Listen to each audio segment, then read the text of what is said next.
இதுதான் அது பார்க்க முடியும். இதுதான் மான் தான் மெயின் ரோடு பார்க்கணும்.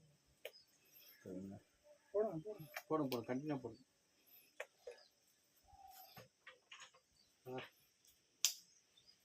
ரெண்டு கோரிக்கை விரைவாக முடியும். இது ரெண்டு நானும் சார்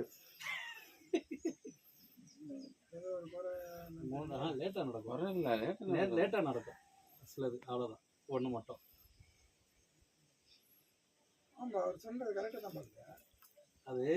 அதுதான் உண்மை. அது பாதி டெபாசிட் வந்துச்சு விடுப்பா. ஆனால் இது 3 பேர் நினச்சி நான் போட்டேன்.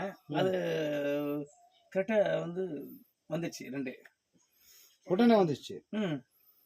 அப்போ ஏதோ ஒன்று தான் நீ கேட்கணும். நான் ஒண்ணுதான் வேணும். எனக்கு ஒண்ணு உடனே வந்துச்சு. இப்ப அந்த மூணுல நான் என்ன கண்டுபிடிக்கிறேன்? ஒண்ணு எதுக்கு கொடுத்தவங்க வண்டியில வச்சுட்டு ஒண்ணு இல்லைண்ணா உணவு அதெல்லாம் ஒண்ணு இல்லை.